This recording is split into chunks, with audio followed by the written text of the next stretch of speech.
Welcome to another UCView training video. In this video we'll go over how to create a player inside of a location. First thing we'll do is go to locations and select players. This will bring you to the panel which houses all your physical locations.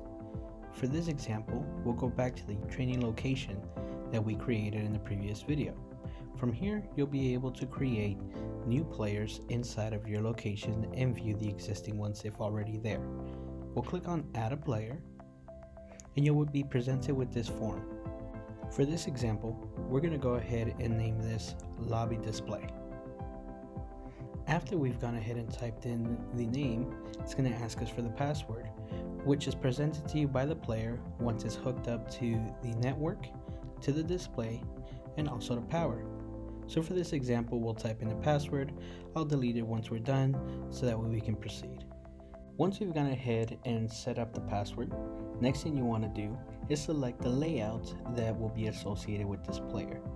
So we'll go ahead and use the layout that we created earlier in the other video. Once we find it, you'll see a preview of it.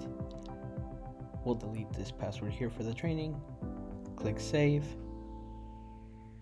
and once it's saved, you will see that the player has been successfully added. So now, when the player starts to report, you will actually be able to see all the different diagnostics to it, such as CPU usage, memory usage, disk usage, along with other pieces of helpful information. So this concludes our training video. If you have any questions, don't hesitate to give us a call, jump on the online chat, or submit a ticket.